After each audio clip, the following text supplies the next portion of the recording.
Hello friends, welcome to NC entry. तो last video में मैंने आप सबको बताया था कि कैसे रामचरितमानस जो है उसकी रचना की गई तुलसीदास जी द्वारा, जो कि पूर्व जन्म में वाल्मीकि जी का रूप धर के आए थे और वो त्रेता युग में आए थे वाल्मीकि जी का रूप धर के, और वही तुलसीदास जी हुए और उन्होंने फिर से जन्म लिया था। तो उन्होंने जब रामचरितमानस की रचना की थी तो ये रामचरितमानस जो है उनके गुरु द्वारा यानी कि नरहरियानंद जी द्वारा दिया गया था। और नरहरियानंद जी ने इस कथा को उनको बचपन से ही सुनाना शुरू कर दिया था, जो कि शिव जी द्वारा दिया गया था।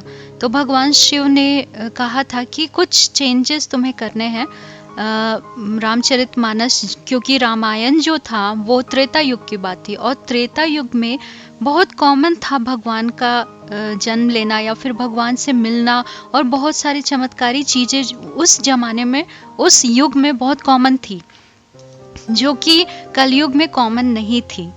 तो जब तुलसीदास जी आए तो भगवान की भक्ति, क्योंकि रामचरितमानस पढ़िएगा तो उसमें भगवान की भक्ति आपको मेन वहाँ पे भक्ति आपको देने का पूरा प्रयास किया गया है। तो मेन तो रीज़न था रामायण की रचना की भी कि भक्ति देना है, लेकिन कहीं का हद तक, क्योंकि ऑलरेडी वहाँ पे लोग भक्त थे उस जमाने में, तो उस समय उन लोगों के लिए वैसा चीज़ की ज़रूरत नहीं थी।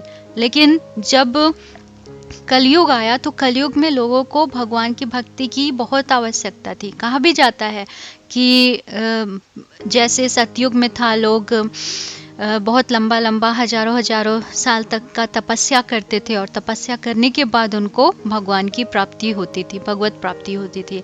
फिर उसके बाद हवन से, त्रेता युग में हवन करने से, पूजा करने से प्राप्ति होने लगी। फिर उसके बाद से मंदिर में पूजा करने से प्राप्ति होने लगी। और ये कलयुग ऐसा युग है जिसमें कि आप बस नाम जप करें तो आपको भगवान की प्राप्ति हो जाएगी। नाम जप में बहुत शक्ति है और राम नाम में तो बहुत शक्ति है। राम नाम में की महिमा इसलिए ज़्यादा बखान रही हूँ क्योंकि राम नाम जो है वो उसमें खुद इतनी शक्ति है। और जब आप रामचरितमानस पढ़ेंगे तो वहाँ पे आपको पता चलेगा कि रामचरितमानस जो है ना उससे खुद, क्योंकि आगे आपको पता चलेगी, अभी यहाँ पे मैं बताऊंगी तो उतना आपको पता नहीं चलेगी कि मैं क्या कहना चाह रही हूँ, लेकिन हाँ मैं थोड़ा बहुत यहाँ बता देती हूँ कि क्या हुआ था कि एक बार नारद जी जो भगवान के बहुत बड़े भक्त हैं, पार्षद हैं, तो नारद जी ने भगवान को श्राप दे दिया था क्योंकि भगवान उनको एक बालक की तरह समझते थे और उनकी कोई बहुत बड़ी वो गलती करने जा रहे थे, तो उससे उन्हें रोकने के लिए भगवान ने उन्हें रोक दिया था। और वो पूरा कथा है, रचना की गई है उसे अच्छे से, तो मैं उससे बताऊंगी। तो उन्हें भगवान ने जब रोका तो नारद जी को बहुत क्रोध आया और नारद जी ने कुछ सोचा ही नहीं, वो क्रोधित होके भगवान जी को उन्होंने श्राप दे दिया कि जिस तरह से मेरे साथ हुआ है, मैं अपनी मतलब जिससे प्यार करता था उससे विवाह नहीं हो पाया, तो आपका भी विचरण होगा, आप भी धरती पे जन्म लेंगे और आपको भी अपनी प्रियतमा से बिछड़ना होगा। और ये श्राप दे दिया। तो श्राप तो दे दिया, लेकिन बाद में जब उन्हें सब कुछ भगवान ने बताया कि क्यों, क्या रीज़न था ऐसा करने का, तब जब उन्हें जब रियलाइज़ हुआ कि अरे मैं तो भगवान को मैंने श्राप दे दिया, तब उन्होंने सोचा कि अब मैं क्या करूं। तो उन्हें बहुत अंदर से दुख हुआ क्योंकि भगवान ने तो उनका श्राप एक्सेप्ट कर लिया था, लेकिन वो श्राप जो था वो भगवान ने एक्सेप्ट किया और भगवान फिर धरती पे आए। सीता जी के साथ उनका ये था कि उनको विरह मिलेगा, और विरह जो था वो वहाँ पे मिला ही। जब रावण ने सीता जी का हरण किया था तो विरह तो मिला ही था। तो ये सब जो हुआ था, ये पूरा जो चरित्र था वो देखने के लिए एक बार नारद जी वहाँ पे फिर से प्रकट हो गए थे। तो नारद जी जब वहाँ पे फिर से प्रकट हुए तो उन्होंने राम जी से कहा कि हे प्रभु, आपने तो मतलब मेरा श्राप को आपने एक्सेप्ट किया, आप मेरे लिए आए थे वहाँ पे। फिर ये पूरा एक बड़ा सा संवाद है जो कि मैं आपको आगे ही बताऊंगी, अभी बस थोड़ा बहुत बता रही हूँ।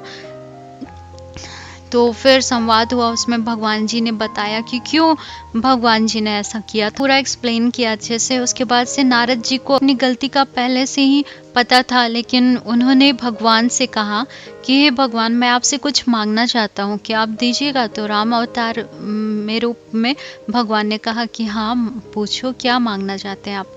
तो उन्होंने कहा कि मुझे ये वरदान दे दीजिए कि राम नाम जैसा, जैसे आपके पास तो आपका तो अनेकों नाम है, सहस्त्रों नाम है आपका, लेकिन राम नाम जैसा महान नाम जो है, वो राम नाम को सारी शक्ति दे दीजिए आप। तो राम जी ने कहा तथास्तु। इसलिए राम नाम सबसे ज़्यादा पावरफुल हो गया है। और अगर आप ये पढ़ेंगे जिसमें अर्जुन और कृष्ण जी का संवाद है, तो जिसमें अर्जुन कहते हैं कि किम्नु नाम सहस्त्राणि जपते च पुनः पुनः यानी नामानि दिव्यानि तानि चाशव केशव। तो भगवान जी मतलब अर्जुन कहते हैं भगवान से कि हे भगवान, आपका तो इतना सारा नाम है, उसमें कौन कौन सा नाम है जिससे मैं बच सकता हूँ? तो भगवान बोलते हैं, भगवान कृष्ण कहते हैं मत्स्यम कुर्मम वराहम च वामनम च जनार्दनम गोविंदम पुंडरीकाक्षम माधवम मधुसूदनम पद्मनाभम सहस्त्राक्षम वनमालिम हलायुधम गोवर्धनम ऋषिकेशम वैकुंठम पुरुषोत्तमम विश्वरूपम वासुदेवम रामम नारायणम हरिम दामोदरम श्रीधरम च वेदांगम गरुड़ध्वजम अनंतम कृष्ण गोपालम जप्तो नास्ति पातकम गवाम कोटि प्रदानस्य अश्वमेधस्तस्य च कन्यादान सहस्त्राणाम फलम प्राप्नोति मानव। तो भगवान कृष्ण ने ये सारे नामों का उल्लेख किया और कहा कि ये सारे नाम जो है वो आपको बहुत सारा अतुलनीय चीज़ें दे सकते हैं। जो मत्स्य है, कुर्म है, वराह है, ये सारा जो अभी मैंने नाम बताया, वो सारा नाम जो है भगवान को बहुत प्रिय है। और उन नामों को अगर हमेशा पढ़ा जाए तो वो सहस्त्र नाम के बराबर माना जाता है। इन नामों को पढ़ने से भगवान प्रसन्न होते हैं। और उसमें राम जी का भी नाम है, तो राम नाम को तो स्पेशली बहुत शक्ति ऐसे ही मिल गई है, क्योंकि ये तो कुछ नाम भगवान ने बताया था कि अगर सहस्त्र नाम का आप जाप नहीं कर सकते हैं तो ये सारे नामों का आप जाप कर लीजिए। और इसका मैंने अलग से वीडियो भी बनाया है, तो अगर आपको सिर्फ वो नाम जानना है तो आप चेक कर लीजिएगा। मैं बहुत सारा वीडियो तो बनाती रहती हूँ, तो अगर आपको चाहिए तो मैं डिस्क्रिप्शन बॉक्स में भी लिंक दे दूँगी ये जो नाम था उसके बारे में। तो ये बोला गया और उसमें राम जी का भी नाम है रामम। तो राम जी का नाम जो है वो उन्हें बहुत तरह से उनको उस नाम को बहुत ज़्यादा पावर दिया गया है। तो ये जो नाम है अगर किसी के मुख में आ जाता है ना, और वो भी श्रद्धा भाव से, ऐसे नहीं कि बस कुछ भी बोल रहे हैं और राम नाम कह दिया। राम नाम को एक तो लेना भी मुश्किल है, श्रद्धा के साथ लेना बहुत मुश्किल है। नॉर्मल जो लोग भगवान को नहीं मानते हैं, कुछ भी है। और एक चीज़ तो रामचरितमानस में भी बताई गई है कि अगर आप भगवान को माने ना माने, वो बिल्कुल ऐसे हैं कि वो सबके लिए सब कुछ करते हैं। आप उनको माने तो भी वो करेंगे, ना माने तो भी करेंगे, उनके साथ आप क्रोध करें तो भी करेंगे वो आपके साथ। लेकिन एक ऐसा संवाद भी आया है जहाँ जो संत लोग होते हैं उन लोगों ने बताया है कि भगवान जो है वो ना अपने भक्तों को, स्पेशली भक्तों के साथ ऐसा करते हैं, वो सबके साथ नहीं करते हैं। सबको जो है नॉर्मल लाइफ देंगे, सबको जो सुख का भोगी है तो सुख देंगे, दुख का भोगी है तो दुख देंगे, लेकिन जो है सो देंगे। लेकिन अपने भक्तों के साथ वो ना बहुत ज़्यादा असीम कृपा करते हैं। अगर उनके भक्त हैं कोई जो निश्चल भाव से उनके भक्त हैं, कुछ भी हो जाए, वो दुख दे रहे हैं तो दुख भी सह रहे हैं। अरे भगवान आपने दिया है तो सह लेते हैं। तो वैसे ऐसा बहुत सारे स्टोरी है जिसमें भगवान के ऐसे भक्त भी होते हैं जो दुख मिल रहा है ना, तो वो ये नहीं बोलते भगवान प्लीज़ ये दुख दूर कर दीजिए, दुख दूर कर दीजिए। भगवान वो कहते हैं कि आपने दिया है तो उससे मैं प्रसाद की तरह लेके अपने पास उसका भी मतलब स्वाद लेता हूँ, और वो दुख को भी भोग लेते हैं और कभी ये नहीं करते। जैसे कि आप जो विवेकानंद जी के गुरु थे रामकृष्ण परमहंस जी, तो उनके साथ क्या हुआ था कि उनको गले में कैंसर था और गले में जब कैंसर की बीमारी थी तो क्या हुआ था कि वो विवेकानंद जी मतलब उनसे खाया नहीं जा रहा था, कुछ भी पानी तक उनको निगलने में दिक्कत हो रहा था। तो विवेकानंद जी ने कहा कि आप सबके लिए इतना मांगते हैं, इतना सबके लिए पूरा करते हैं, तो आप अपने लिए क्यों नहीं काली माता से बोलते हैं? जाइए काली माता से बोलिए। अब जब आपको क्योंकि वो दर्शन देती है हमेशा, तो क्यों आप माता से नहीं बोलते कि मुझे दर्शन मतलब मुझे इस दर्द से छुटकारा दे देने के लिए। तो वो बोले कि नहीं, मुझे नहीं मांगना है माता से। तो वो विवेकानंद जी ने बहुत ज़्यादा कहा कि प्लीज़ मांग लीजिए, ऐसा मत कीजिए, प्लीज़ मांग लीजिए। तो उन्होंने सोचा कि ठीक है, अब माता का दर्शन होगा तो मैं मांगूंगा। तो वो गए और माता का दर्शन हुआ। तो माता से बोले कि माँ, मेरे गले में बहुत दर्द है, कुछ खाया पिया भी नहीं जाता है, इस दर्द को ठीक कर दीजिए। तो माता ने कहा कि इतने सारे तुम्हारे शिष्य जो मैंने दिए हैं तुम्हें, उन सब के मुख से उसका आस्वादन कर लो ना। तो मतलब जब माता ने उन्हें फिर अंदर से बहुत दुख हुआ और वो आए खोजे और उन्होंने विवेकानंद को बहुत फटकार लगाई और कहा कि आज तक मैंने कभी भी माता से अपने लिए कुछ मांगा नहीं था और आज मुझे शर्मिंदा होना पड़ा है। क्यों? क्योंकि माता ने ये कह दिया कि इतने सारे मुख हैं, उनसे क्यों नहीं आस्वादन कर लेते। मतलब कितना मुझसे गलती हो गई जो मैंने तुम्हारी बात मानी।